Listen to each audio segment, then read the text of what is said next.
हमारे साथ बीजेपी के प्रदेश अध्यक्ष किरण सिंहदेव साहब मौजूद हैं। किरण जी, आपका बहुत बहुत शुक्रिया, बहुत बहुत धन्यवाद आप यहाँ पे आए। बहुत बहुत धन्यवाद आपका। और ये अवसर तो विस्तार के स्थापना दिवस के प्रथम वर्ष को पूरा करने के लिए आप सहित पूरी टीम जो है विस्तार न्यूज़ की, ज्ञानेन जी सहित पूरी टीम को मैं बहुत बहुत बधाई देता हूँ, ढेर सारी शुभकामनाएं। और एक वर्ष निश्चित रूप से और सफलता के कई सोपान आपने तय किए हैं, उसकी मैं आपको बहुत बधाई देता हूँ। इन एक सालों में आपने भी हमारा पूरा सफ़र देखा है, तो क्या कहेंगे उस सफ़र के बारे में? नहीं, बहुत अच्छा एक रिदम सेट किया है आपने एक साल में। और मैं तो अभी मैं बात ही कर रहा था हमारे साथी अमित चिमनानी जी से कि जिस तरीके से स्मूथली और बस्तर के सरगुजा के मध्य, हमारा जो छत्तीसगढ़ का प्रांत के जो मध्य क्षेत्र है, सभी प्रकार के जो आपके न्यूज़ में जिस तरीके से स्थान मिला और प्रमुखता के साथ, और छत्तीसगढ़ की विशेषताओं को, छत्तीसगढ़ की उपलब्धियों को और विशेषकर यहाँ के विषयों को लेकर जिस तरीके से न सिर्फ छत्तीसगढ़ में बल्कि देश के अन्य भूभाग पर भी आपके माध्यम से सभी को जानना और समझने का जो अवसर मिला है, उसके लिए आप वास्तव में बधाई के पात्र हैं। किरण जी, हम लोगों ने इसी चीज़ का बड़ा ध्यान रखा है कि लोग देखें, बदलता हुआ छत्तीसगढ़ देखें, बदलता हुआ मध्य प्रदेश देखें। डेफिनेटली। हमारे बीच में वित्त मंत्री ओपी चौधरी जी भी आ गए। सर, आपका बहुत बहुत स्वागत करते हैं। किरण जी, मैं ये जानना चाहता हूँ कि कितना मुश्किल होता है एक सत्तारूढ़ पार्टी का या सत्ताधारी पार्टी का प्रदेश अध्यक्ष होना? नहीं, जवाबदारियां बढ़ के मिलती हैं, स्वाभाविक है, लेकिन इन जवाबदारियों को हम सब सम्मिलित रूप से, हमारे जिस तरीके से हमारे आदरणीय मुख्यमंत्री विष्णुदेव साय जी, उनके मंत्रिमंडल के सभी आदरणीय मंत्रीगण, हमारे सभी विधायकगण, सांसदगण से लेकर हमारे संगठन के सभी पदाधिकारियों के साथ एक कोऑर्डिनेशन, एक समन्वय के साथ और मिलके लगातार काम करने का अवसर प्राप्त हुआ है। बड़ा ही अच्छा अनुभव रहा है, बड़े तालमेल और बड़े समन्वय के साथ, और ये काम आगे बढ़ रहा है। बीजेपी तो वो सेना के समान होती है, खासकर जो पार्टी अध्यक्ष होता है एक बड़ा सेनापति होता है। जब चुनाव आता है तो बड़ा काम करता है, मगर जब चुनाव नहीं होता तब पार्टी अध्यक्ष का क्या दायरा होता है, क्या काम होता है और कैसे अपने आप को या अपने कार्यकर्ताओं को व्यस्त रखता है? देखिए, हमारे भारतीय जनता पार्टी के विषय में मैं इतना बताऊं, पहले भी कुछ इंटरव्यूज़ में मैंने इस बात को कहा है। Bharatiya Janata party with the difference, और हमारे, जब मैं कहता हूं तो कार्यकर्ता आधारित और कार्यक्रम आधारित पार्टी। हमारे वर्ष भर संगठन के काम चलते हैं, हम सरकार में हैं तो भी, सरकार में नहीं हैं तो भी, हमारे सभी नीचे तक की इकाई हमारी है। हमारी प्राथमिक इकाई हमारी बूथ कमेटी होती है, और बूथ कमेटी से लेकर हमारे प्रांत तक की व्यवस्था है। विभिन्न मोर्चे हैं वर्गों के बीच में, विभिन्न क्षेत्रों के बीच में, विभिन्न समाजों के बीच काम करने के लिए हमारी इकाइयाँ हैं। और साथ साथ हमारे राष्ट्रीय अध्यक्ष जी के समय समय पर निर्देशानुसार हमारे कुछ कार्यक्रम तो ऐसे 7 से 8 कार्यक्रम ऐसे हैं जो हमारे वर्ष भर अवश्य संभावी होते हैं, रेगुलर कार्यक्रम है। उसके अतिरिक्त समय समय पर परिस्थितियों के विषय पर, कार्यकर्ताओं को लेकर, कार्यक्रमों को लेकर हम वर्ष भर कार्यक्रम करते हैं, इसलिए कोई नया विषय नहीं रहता। मगर छत्तीसगढ़ तो वो जगह है जहां आपने विधानसभा चुनाव जीता, बीजेपी ने लोकसभा चुनाव जीता, और नगर निगम, नगर पालिका के वो चुनाव भी आपने एकदम क्लीन स्वीप किए। तो अब क्या बाकी है? देखिए, मेरा ऐसा मानना है कि हम जनता के बीच जाते हैं राजनीतिक दल के कार्यकर्ता के नाते। हमारे राजनीति में आने का अर्थ चुनाव में जाना, सरकार में आना, जनता का विश्वास प्राप्त करना, सरकार में आने के बाद जनता के उसी विश्वास को, उसी स्नेह, उसी आशीर्वाद को उनको रिटर्न करना। सरकार के कार्यक्रम, सरकार की योजनाएं, कल्याणकारी योजनाएं, और उसका योजनाओं का क्रियान्वयन अंतिम पंक्ति पर खड़े हुए, अंतिम पायदान पे खड़े हुए अंतिम व्यक्ति तक पहुंचाना, ये लक्ष्य है भारतीय जनता पार्टी का, भारतीय जनता पार्टी में सरकार में आने के बाद का। इसलिए स्वाभाविक रूप से हमारे संगठन के कार्यक्रमों के साथ साथ वर्ष भर, और आदरणीय मुख्यमंत्री जी की, आदरणीय हमारे प्रधानमंत्री नरेंद्र मोदी जी की जो कल्याणकारी योजनाएं, जो सभी समाज, धर्म, जाति, संप्रदाय, वर्ग के लिए बनी हुई है, उसको भी नीचे तक पहुंचे, उसका माध्यम प्रशासन है। लेकिन भारतीय जनता पार्टी के कार्यकर्ता के नाते हम उसमें संवाहक की भूमिका का निर्वहन करते हैं। मगर जिस तरीके से कई दफ़ा हमने मध्य प्रदेश में भी देखा कि लगातार इस सत्ता जब आती है तो बहुत सारी बुराइयां भी लाती है। कई दफ़ा अनुशासनहीनता की खबरें भी आती हैं विधायकों की ओर से, विधायकों के परिवार की ओर से। तो यहाँ तो आपने मंत्री जी को ही नोटिस दे दिया, तो ये सारी घटनाएं कितनी कितनी परेशान करती हैं और कैसे निपटते हैं आप लोग? नहीं, परेशान नहीं करती हैं। हमारे संगठन को सुचारू और व्यवस्थित रूप से और अनुशासित रूप से, और उसको रन करने के लिए, उसको चलाने के लिए, क्योंकि मैं जब बड़े गर्व के साथ इस बात को कहता हूं कि भारतीय जनता पार्टी की अपनी संवैधानिक व्यवस्थाएं हैं, उस व्यवस्थाओं के अनुरूप जब भी ऐसा लगता है कि कहीं किसी के साथ परिस्थितियां आगे पीछे होती हैं, कभी ऐसा लगता है कि हमको किसी से बात करना है, कभी ऐसा लगता है कि अनुशासन के फिर से पूरे रिदम में लाना है, तो निश्चित रूप से इस तरीके के काम करने पड़ते हैं। अच्छा, जब हम आपको आपका करियर ग्राफ देखते हैं तो लगता है कि क्या उपलब्धियां हैं। 1985 में आप छात्र संघ के अध्यक्ष बने, 98 से 2000 तक आप भारतीय जनता युवा मोर्चा के अध्यक्ष रहे, 2002 से 2005 तक आप जिलाध्यक्ष रहे, फिर आप 2005 से 2009 तक प्रदेश महामंत्री रहे, और 2009 से फिर 2014 तक महापौर भी रहे, फिर एमएलए हो गए, 2 बार के प्रदेश अध्यक्ष हैं। तो कुछ आपको लगता है कुछ बचा है बनने के लिए?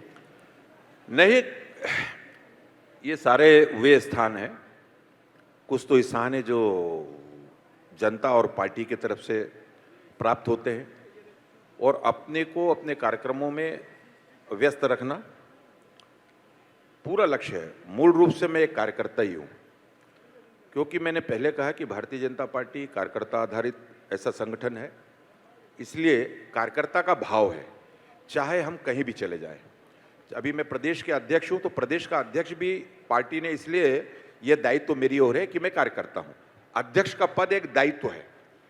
अब जब जैसा हमारे राष्ट्रीय नेतृत्व, हमारे वरिष्ठ नेताओं को जब जिस कार्यकर्ता की आवश्यकता कहाँ होती है, मुझे संगठन में काम करने का ये अवसर प्रदान किया है। लगातार संगठन के विभिन्न दायित्वों का निर्वहन करने का पार्टी ने, वरिष्ठ नेताओं ने अवसर प्रदान किया है। उसके लिए मैं उनको धन्यवाद भी ज्ञापित करता हूँ। अच्छा लगता है कार्यकर्ताओं के बीच में, कार्यक्रमों के माध्यम से और समाजों के बीच में, जनता के बीच में जाने का जो अवसर संगठन ने दिया है, निश्चित रूप से अच्छा लगता है। कार्यकर्ताओं को तो आप बहुत बहुत प्रिय हैं, बहुत लोकप्रिय हैं। प्रदेश में तो सिर्फ एक ही बड़ा पद बचा है जिस पे आप देर सवेर पहुंचेंगे, मगर ये जो हम देखते हैं कि आजकल तो ये सुना है कि आपके यहाँ एमएलए ज़्यादा चक्कर लगा रहे हैं, क्योंकि आने वाले वक्त में प्रदेश में मंत्रिमंडल का विस्तार भी होने वाला है और आपकी सिफारिश बहुत काम आएगी। नहीं, ऐसा नहीं है। वास्तव में प्रदेश अध्यक्ष के नाते, और मेरा दायित्व भी है कि हमारे जो जनप्रतिनिधि हैं, जिनको लगता है कि कोई विषय मुझ तक पहुंचानी है, हमारे पदाधिकारी हैं, हमारे कार्यकर्ता हैं, मतलब त्रिस्तरीय पंचायत का चुनाव से लेकर हम नगरीय निकाय के चुनाव बात करें और लोकसभा तक का, तो कुछ विषय ऐसे होते हैं जो प्रदेश अध्यक्ष के नाते चर्चा का विषय आता है, निश्चित रूप से। और ये तो अच्छी बात है कि वो हमारे सब आपस में मिलकर उस पर बातचीत करते हैं। आप बहुत अच्छे खिलाड़ी भी रहे हैं, क्रिकेट खेलते हैं, हमारे ऑफिस आए थे तब भी आपने बड़ा क्रिकेट खेल के दिखाया था। तो इस पॉलिटिक्स में क्रिकेट कहाँ पीछे छूट गया? कभी मलाल होता है आपको प्लेयर नहीं बन पाए?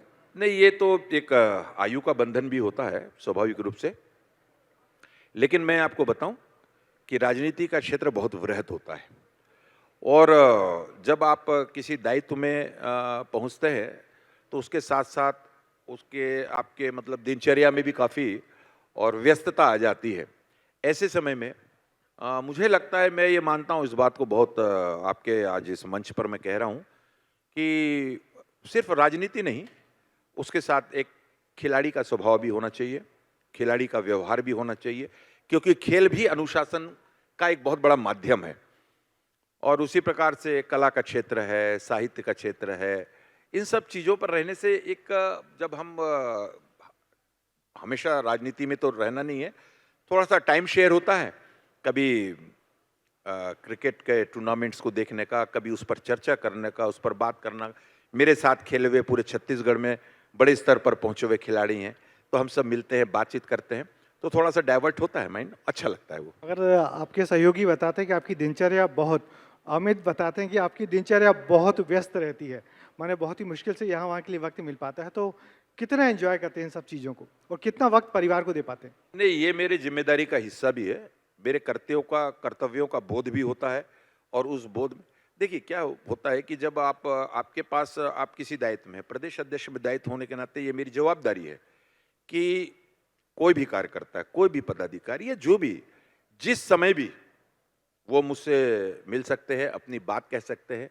भारतीय जनता पार्टी की परंपरा भी है कि मेरा ये दायित्व है कि हम अपने कार्यकर्ताओं की बात सुने, या जो भी आपसे मिलने आ रहा है, जो भी आपके समक्ष कुछ बात कहना चाहता है, तो वो जब प्रदेश अध्यक्ष से अपनी सारी बातों को शेयर करता है या प्रदेश के किसी पदाधिकारी से, तो उसका एक अलग वो होता है, अच्छा अनुभव होता है बहुत ज़्यादा, और इसमें खुशी भी होती है।